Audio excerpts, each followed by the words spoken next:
So, hey, today I want to talk about the 10-year wealth shortcut. And I'm stealing that term from Travis Sago, or I should say I'll give credit to Travis because he's been an instrumental mentor in my life, along with Roland Frasier. And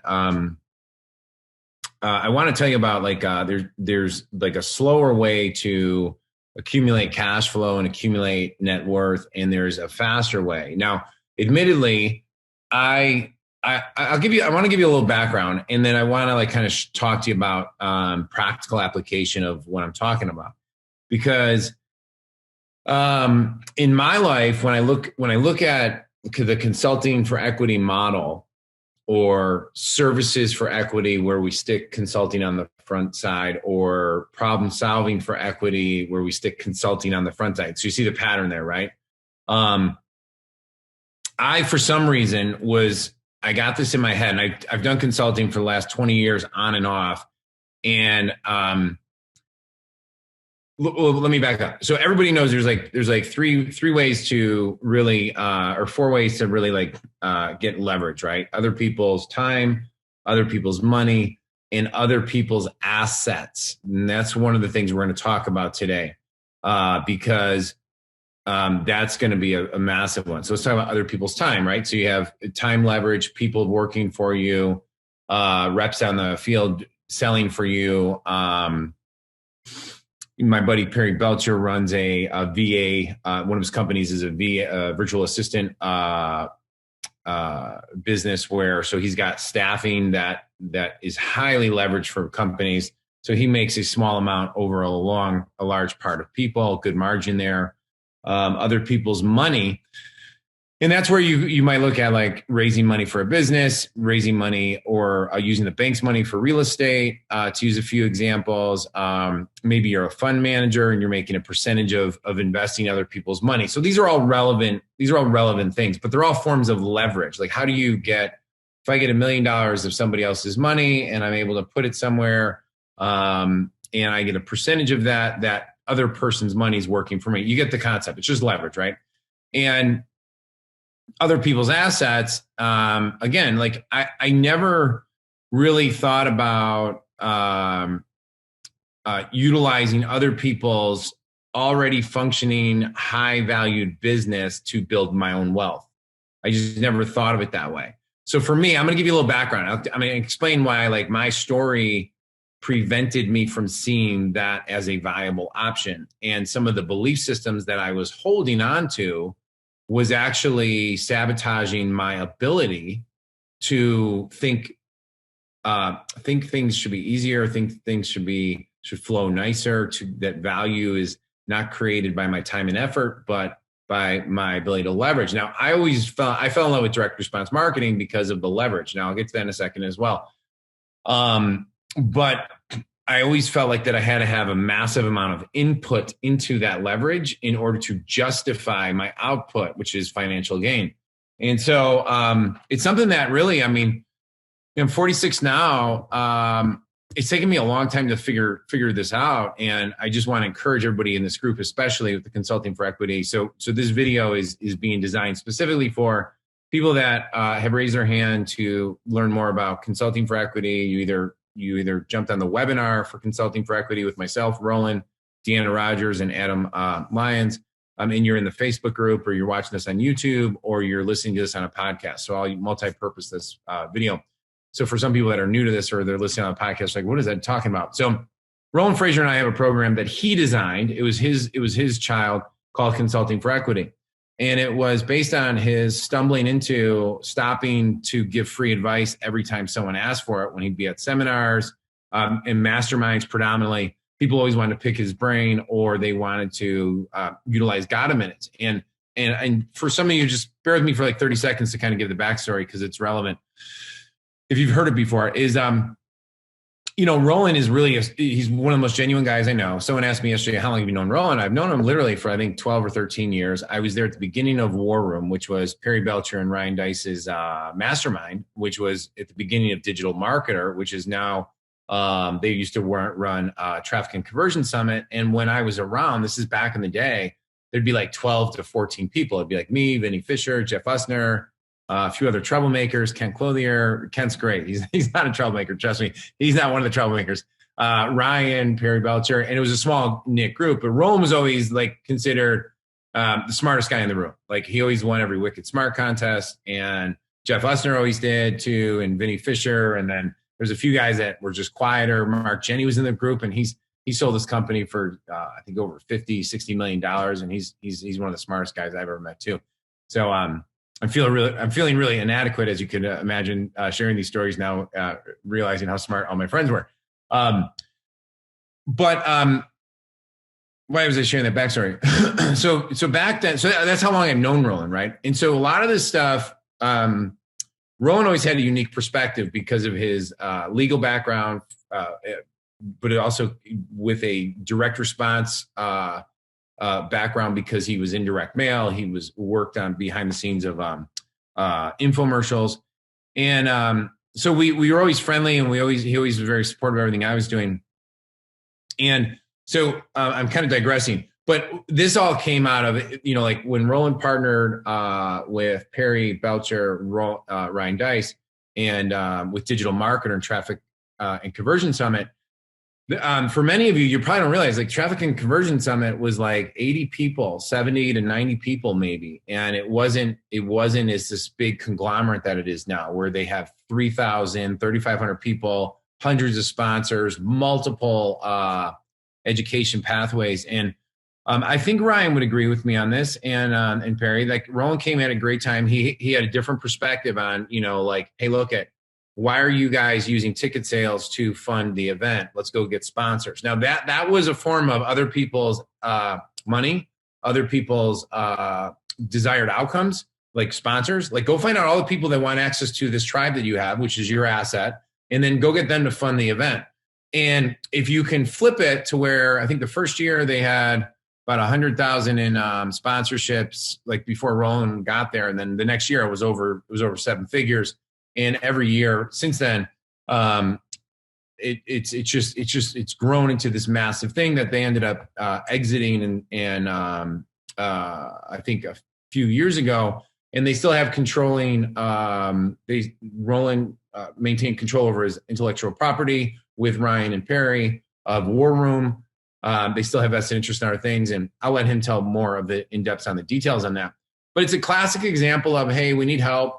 Roland had a unique perspective as a consultant, came in, got equity, grew the business, exited, right? That's just one of many stories that Roland has. I don't know if you knew that backstory, but, I think backstories are worth sharing, because even if you heard them before, they should be inspiring, because right now in your circle, as you're listening to this, there are people who have assets, that have a business, or they have flow, that if you were that problem solver at the right time, and the relationships we have inside the training, we have, like, talking about who's the ideal partner, and then part of it is objective, like, is it profitable? Does it have cash flow? Does it have recurring revenue? Is it in an area where you have expertise and stuff like that? Like, that's kind of like the objective perspective. But then there's the subjective. Do I like these guys? Can we disagree but still problem solve together?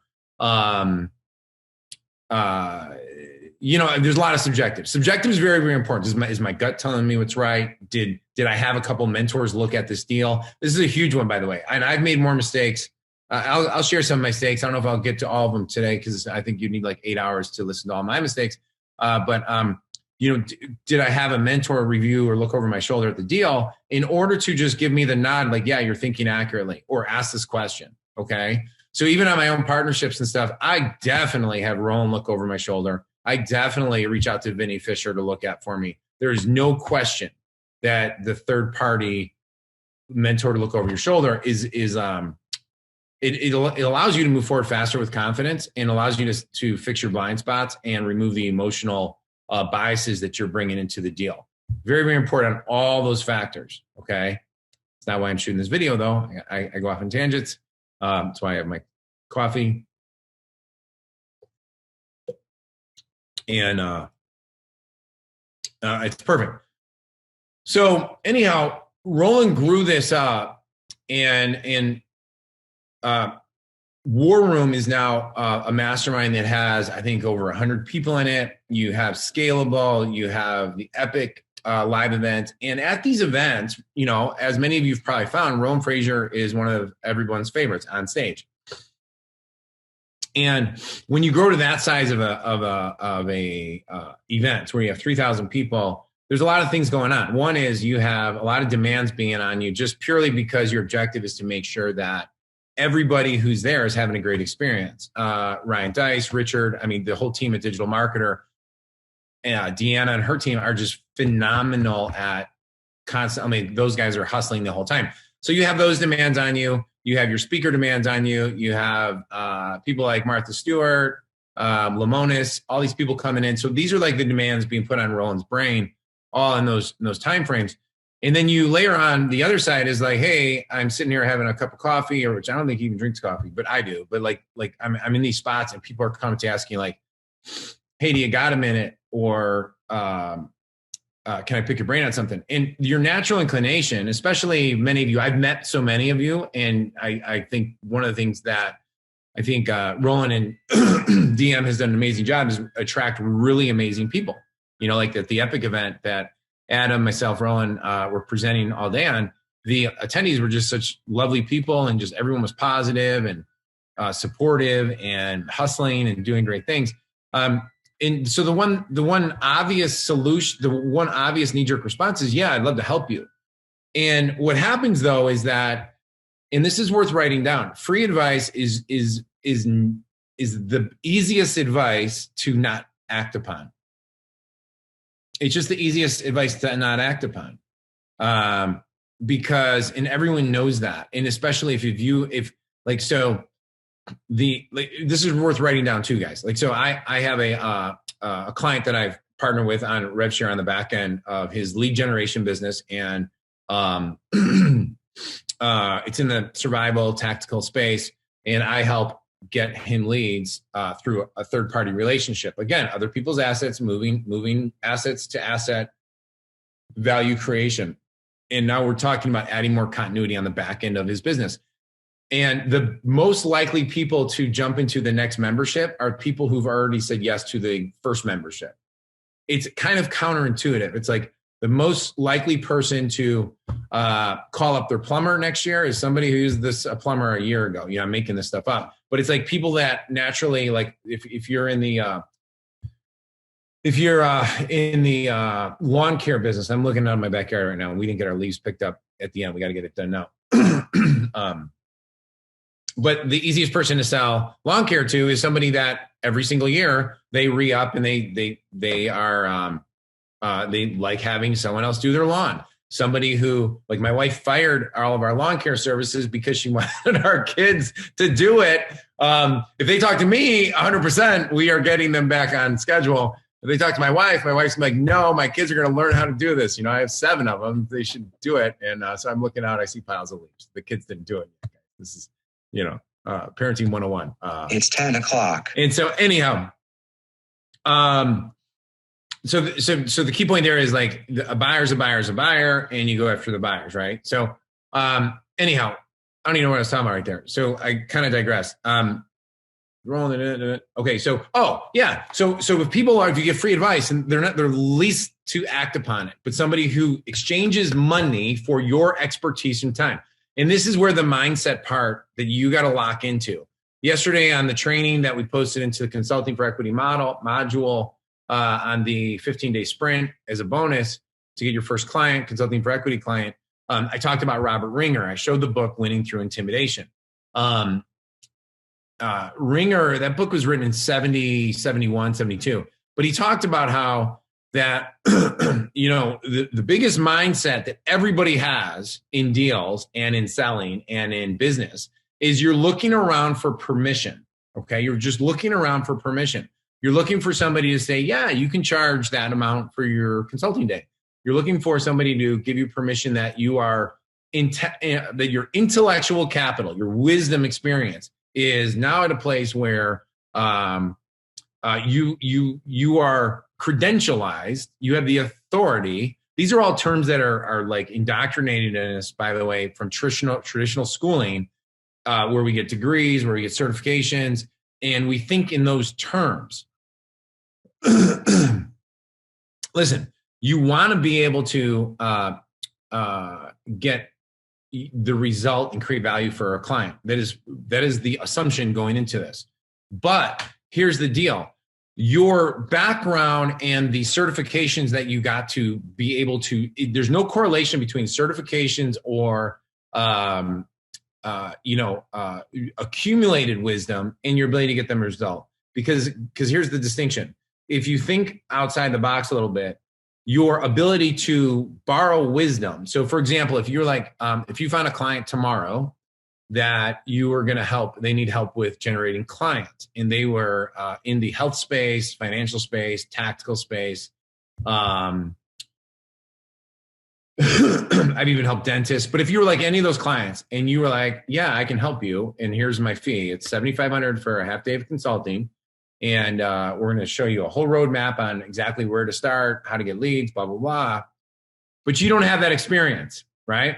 But you're a client of ours, like you're in the Consulting for Equity group. You could say, hey, Ed, I'd say what? Like, hey, would you like to can I split my my consulting fee with you if you come on this call and just run or I'll give you 75%, you take 25%. If an equity deal comes onto it, we become 50-50 partners on that deal. That's borrowing my intellectual capital, right? And the reason why that's so important for you to actually I should stop for a second and just explain to you what just happened. If you sat and created the 10 people or say 3 to 5 topics you love helping people with, like lead generation, growth of sales, growth of profits, M&A, I'm thinking what else? Infrastructure, organizational. You'll notice I never talk about infrastructure, organizational stuff, guys, just because I can't stand it. But that's why other people are good at doing it. Like if you just create a list of all those things that you like helping people with, and there's micro topics inside that as you talk through clients, you're not the best fit for, but you don't want to just refer people out to everybody else. Okay. This is a Roland Frasier move. Like you could refer them out to the agency. You could refer them out to this. Well, guess what's going to happen? They're going to get together. They're going to go make a lot of money together, but you were the network bridge. You brought a network asset to that table, and you're not getting any rewards for that relationship. It's a missed opportunity. Okay. It's a missed opportunity. And it's got to be done within the zone of fairness, but why would you not, with this new level of thinking, when you got this flow of wealth flying past you, excuse me, why would you not dip your cup in there, overflow it for everybody, and get rewards out of that? Okay. So one of the cool things that I want to share with you on this is that if I have access to Roland Frasier, and I have a deal that's worth multiple millions or tens of millions of dollars, and I'm in the group and I'm a client, I would have the ability to bring that deal to the deal team, okay, and participate in that.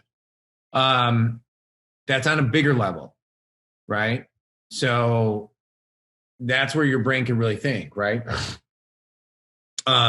There's a client in Epic, super awesome guy by the name of Matt. And all he does all day long is he lead generates people that are looking to sell their business. And he then qualifies them, positions himself as an authority, which is something that I talked to him about. Like you shouldn't be talking to all these unqualified people, giving advice, which is where the consulting and the repositioning comes in. So that was part of my coaching. But what he does brilliantly is he's finding deals for people that have the funding for it. So he's helping A, I'm going to like connect to B, or connect to C, and he's B, okay? So that's leverage. It's other people's assets, other people's money, other people's time. That's a triple asset. We should probably create a ranking on that, okay? So why am I sharing all this, okay? So I want to tell you 2 quick stories. This video is going longer than I had expected, but I want to talk to you about, I grew up in a blue-collar family. My dad was your type of guy, electrician, who, when you asked Jack O'Keefe, how work's going, he would say, we have this tradition, big family, 13 kids, 8 brothers, 4 sisters. And when we got our report cards, I don't even think my dad looked at our report cards. He would take us immediately to Fox's, which is the local restaurant, pizza, bar. And he would just, me and my siblings would sit at the table. He'd order us fries, pizza, Cokes, whatever. And he'd sit up on the stoop and he'd be so happy. He's like, yeah, they all got the report cards. And I don't think one person asked how they did. I think he would just say, oh, they did amazing. And I think at the time, we were like C, like all C students, B- students, like our parents were just trying to get us through. But there was a very, and then out of my brothers, all of them either went into the electrical union or the engineers union. Now, here's why I'm sharing all this stuff, right? There was a high emphasis on, if you put the hard work in, the world's going to pop it out for you. Effort, time, economy. And so when I started learning direct response marketing, I'm kind of skipping some steps here, but just for speed and sake. And when I learned copywriting, I realized that copywriting plus direct response for me at the time was the path towards making money. It clicked, and I was like, I'm just going to master this. I don't know if you ever had something like, hey, if I'm just going to master this one process, but at the age of, I think 25, 26, maybe even 24, I was all in on that because I was tired of being broke. And, but that's a very hard work, effort driven thing with a high leverage potential. Okay. Now, here's why I share that is every business I've started, and I'll do this on a different video. Every business I've started, I've usually started from scratch, self-funded, and time and effort with the idea of leverage to get it up, running, and going. And as many of you know, the old phrase of 80% of the gasoline is used on the takeoff for an airplane. Well, 80% to 90% of your cash to get it started, your best thinking, because the hardest part, if you ever read Michael Masterson's book, 0 to 100 million, he talks a lot about 0 to a million. Usually you're not making any money yet. You're working your butt. That's not totally true, by the way, for consulting. So consulting and high ticket coaching, you could be cash flowing within 30, 60 days because of the margin, but you are trading time for dollars. Okay. That's not always a bad thing if you don't have these other components. But in a product business, it's your optimum sales structure, your upsells, and then lifetime value. And with the expensiveness of media channels now today, you have to have what Dan Kennedy would call slack adjusters, where you could sell a high ticket item where margin pours into your business. High ticket coaching, consulting, big ticket offers. We did this in supplements where we'd sell 6 bottles out of the gate as an upsell, and a small percentage take that, but that small percentage pays for the other 80%, and obviously we can go in depth on all these topics because they're just great topics. But the problem is, here's what's worth writing down. The problem is that if 80% of the effort is used there and the money and all the risk is there and you are doing it alone on yourself, then what if it doesn't work? What if it doesn't work? And so for me, I had a couple what I would call doubles or triples. Home runs, I would consider you grew it fast, you scale, you exit, and you get a nice chunk of cash that you're sitting on, or you have a business that's just perpetually pushing out cash and you never have to worry about money again. So I had a couple of doubles and triples. And so the inaccurate thinking, I had to let my dogs out of the house real quick. The inaccurate thinking part was that, well, hey, I could just do this. I could do this at will. Like, I am so good at copywriting and offer structure and all the elements of launching a business that I could just keep popping these things out. But then something happened. You want to know what happened? A couple things. There's a lawsuit in one of the companies in the supplement business. So that's a poor staff hire, chief technology officer, totally different topic.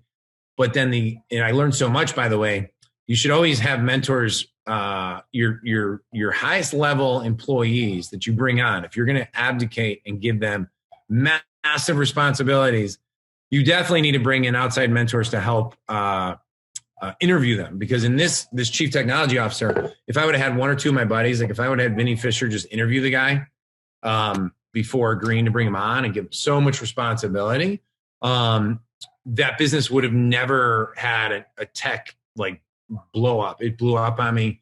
He got us into a lawsuit with $1 billion company by signing contracts. It was just one of those it's my fault. It's all my fault because I didn't do these basic things that could have prevented it.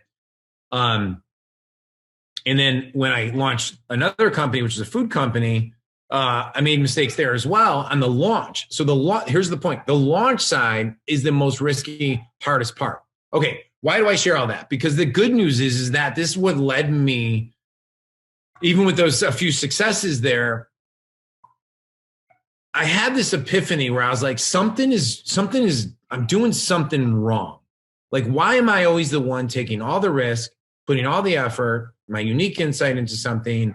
And if it doesn't work, like why are these other people flowing and easy? So I had two conversations. I'm going to tell you about them, right? So these were my leading conversations. I was like sitting there by myself being like, I've invested all the time, put the 20-something years of in the trenches in place. I could easily be doing consulting, but I didn't want to do just consulting. Like, this was very important for you to understand.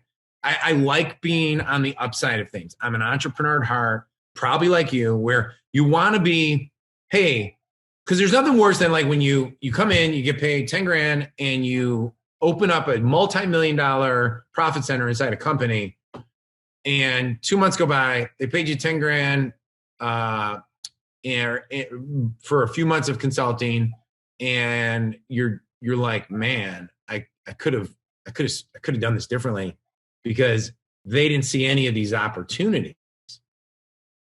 So I had two conversations. One of them was Roland Frasier, which I'll get to in a second, and one was with Travis Sago. And Travis Sago was like, Ed, I've done everything that you're doing. He's like, the one thing that I stopped doing is I stopped doing anything that was on the front end marketing. I just only work with people's customer databases. And I was like, holy crap. I'm like, that's insanely, I was like, and we talked, it was a longer conversation. Like, we talked about affiliate marketing. We talked about lead generation, because I have passions on all those topics. Like, I love learning, and I love studying. I love running seminars. I love learning how media works. I love all that stuff. But one thing worth writing down, when you look at a business's matrix, the dormant money is always like, so by the way, when we get you as a client and you come in and we like, let me back up. It's a little sales pitch for Consulting for Equity.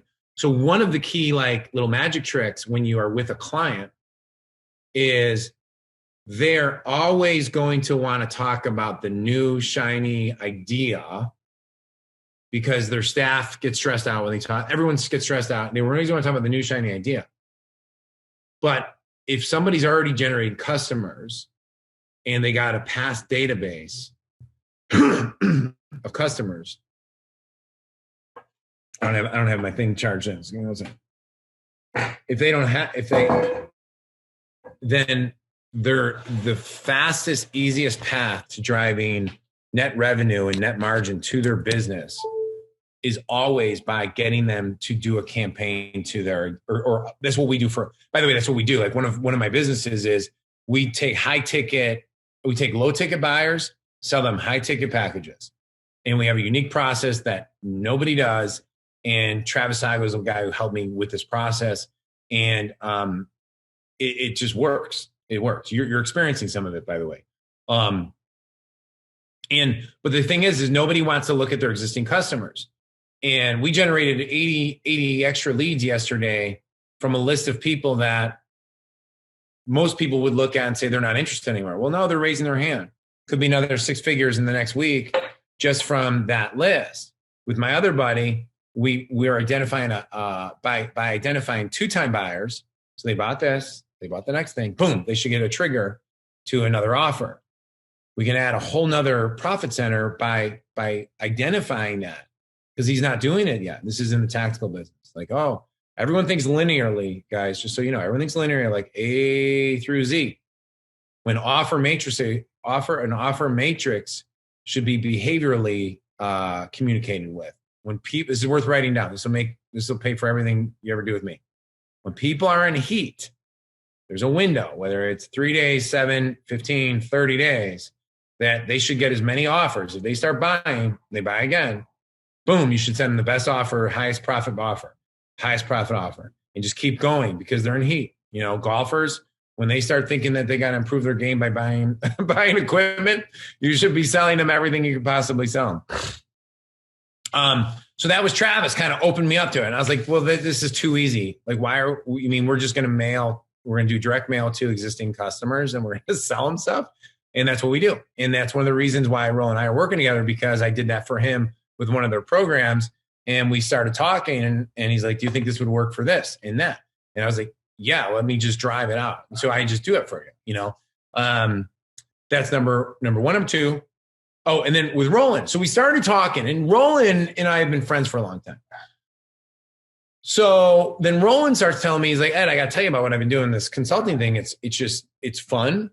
It's easy because it fits within his skill sets, and it's just profitable as all get out. I was like, well, what are you talking about? And that's where he started telling me, he's like, I started just charging for my time. He's like, I've avoided it for all these years, and I started charging for my time. And he said, here's the craziest thing. Every deal that I end up in where like I either become partners, I get equity, or we get immediate cash flow off of it, comes from already getting paid. And I was like, all right, so cool. Like I didn't get this at first, guys. I did not get this at first. And it took me to the third time he told me that, I was like, oh, so you're growing your net worth, but you just added a profit center. It's a 7-figure profit center through consulting off situations where you used to just give free advice. And he was like, yeah. Okay. Now, why is this so important? Okay. So if I back up and you and I are talking, I said, look, do you see what's happening? Most of us are trained. We're just trained. And I used my example systematically that the busier you are, right? The busier you are doing stuff, the more output is going to come into your life, right? Remember, like my old story of growing up in a blue collar family, which I love, by the way. I think so much of my mindset comes from that. The hang up comes from, though, it's a time for money trap that that is really tough to just escape out of unless you're going to add leverage into that. Okay. And so I had to work and process out of that. Now, the consulting for equity model is identify your level 10 dream client. So this is your job now. Who do I want to pay me for solving problems that I'm uniquely qualified to solve their problem, which we can help you on the uniquely qualified part.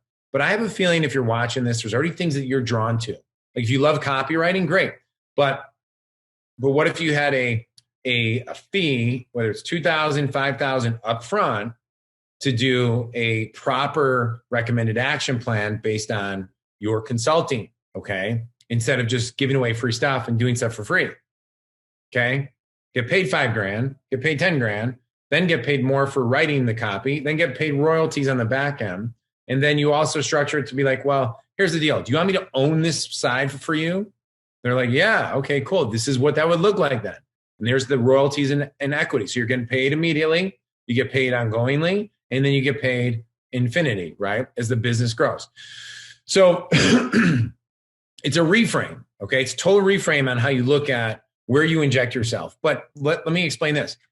If you are able to jump in the flow of businesses that are already pushing momentum, they've already put the time in, they're already driving customers, they've already put the money in, right? Other people's time, other people's money, other people's assets. They already have customers. They already have offers. They already have all these things, and you may jump in and just provide a network. You may just jump in and provide a solution through a service. You may just jump in and provide mentorship, wisdom, and guidance. Okay. That's where you may come in. And it depends on yourself and it depends on them, right? In the level 10 ideal dream client. So that's what I want to challenge you with today. And so, if this is like, hey, Ed, I really want to be a part. I'd love to learn more about consulting for equity. I want to be a part of the mentorship that you and Roland have going on. I want to continue to learn and master this process. And simply email me at ed@consultingforequity.io. Put in the subject line CFE. Or we don't have a text message yet, but I do, but we're getting a new number on it. Or if this is on Facebook, you can private message me, or you can simply put in the comments CFE, and then one of us will get back to you, and then we'll get you all the details on it. So obviously, the reason why we put all this education on here is because this is really a mental shift that opens up doorways. So in the past, whenever there was like an opportunity, I would dive in full board, trying to prove how good I am at executing. And that's just not the right move, because what happens is you end up doing deal after deal after deal where you've put energy, time, advice, you've demonstrated stuff, and you just end up being the guy with no broke. I think, as Roland likes to say, like, deals without cash are equals you're broke. Deals without cash is equals you're broke. So the shortcut, the 10-year wealth shortcut is you look at other people's assets, you look at other people's flow, you look at other people's, like their infrastructure, their time. It's already happening, and we're going to inject ourselves in there. Now, I told a client of ours yesterday, I said, the biggest breakthrough that I've had is that I only search for people, and I'm on the lookout for people that already, this is from a partnership perspective. I don't want 20 partners. That's not how I operate. I'm only looking for people that are already, this is my filters. You can have different ones. Okay. They're already absolutely killing it. They're absolutely killing it, or they're right there. And for me to create massive value is simply adding like a small little shift, maybe like for back end high ticket coaching, it's our simple little sales process that we've designed that works like magic. But it's not a lot of sweat equity, because we're borrowing their current marketing that's already working, their current offer that's already there, and we're leveraging that. Okay. So just think about that. Like, Roland does a lot of deals where he's the network connector. Okay. He's solving problems through his network. I have 2 deals like that right now that in partner, I should call them partnerships, that it's because of my network that now flow has opened up for everybody. And we're going to talk a lot about flow, because it's something that I just want you to keep on your eye. Like, as you're walking around today, like, what does he mean by flow? Where are things flowing? My son and I we were in the Orlando airport, and we went to Chipotle. Chipotle had a line of 16 people wrapped around the thing. And over here on the Oriental shop, there was 2. Who has more flow? Chipotle. Now, your illusion would be that the easier person to partner with is the person that has less flow. And I'll tell you that from experience, it's the person that has too much deal flow, because they have different issues. Like, so if you went to Chipotle and you said, look, like, what's a harder sell? What's a harder sell? You go to the Oriental place and be like, hey, you notice Chipotle over there? If you give me your marketing budget, I'll need $5,000 to run it. And then we're going to go find and make people up. Well, make people line up just like Chipotle, right? And that person's going to be like, well, I don't have that deal flow, so I don't have the money that Chipotle has, right? I don't have the money that Chipotle has. So where am I going to go pay you to go get me clients? Because I've been in this business for 15 years. All right. You're tracking me, guys? That's the resistance there. But what if you went to the guy at Chipotle and said, how many stores do you have in the country? They're like, we got about 600.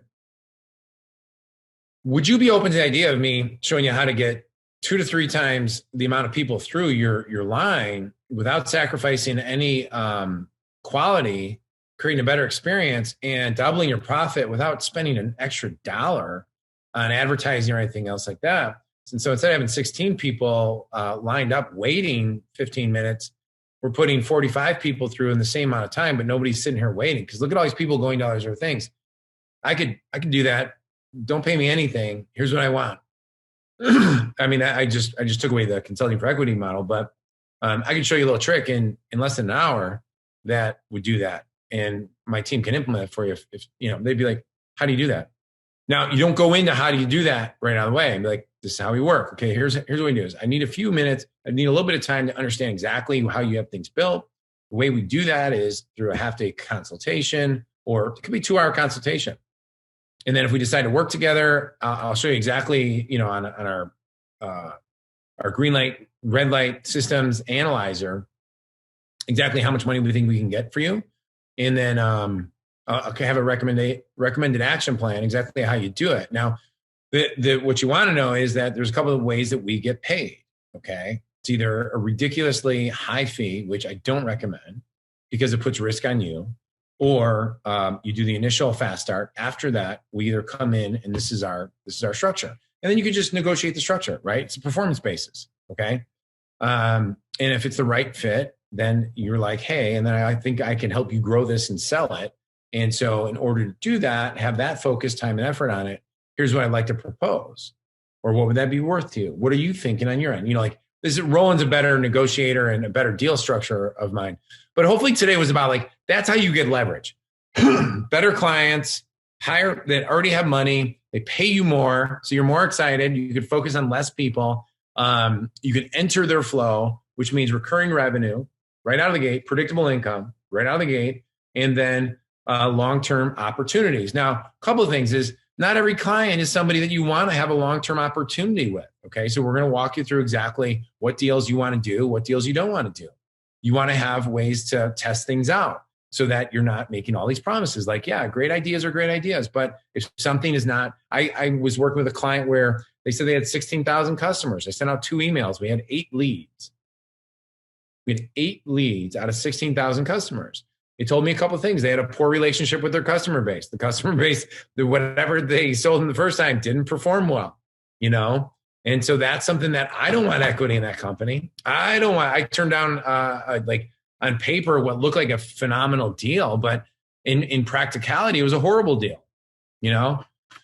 They were trying to put all the risk on me to make their business something. No way, man. Go find a business where you could take 300 leads. Like in my business, I could take 300 leads and squeeze out 30 sales of $5,000 a pop. That's so much more enjoyable than go get a client that's 30,000 customers and you're getting the same amount of deal flow. It's crazy. So anyhow, got to go. Email me, ed@consultingforequity.io. Post in the comments. And then maybe I got to figure out, we have a text service that I'm just not, we're getting a new number. So that's why I'm not posting that here. So otherwise, hope you enjoyed it. Have an amazing day. Appreciate you. It's Ed O'Keefe. And, we want you to win. So we're going to keep banging these little videos out, and our trainings we're just committed to seeing consultants, high ticket coaches, service providers, professionals like yourself, just crush it. So, all right. Have a great day. We'll talk soon. Bye. Hey, it's Ed again. Hey, one last thing before you leave. First, I really appreciate you taking the time to listen to the show. If you love this show or this episode and know someone who can benefit, please copy it and share it with them. Also, if you can do me a favor and leave a quick review wherever you listen to these podcasts the most, whether it's Apple, Spotify, etc., it really will help us get the message out to more people. That's it. Thanks again, and make it a great day.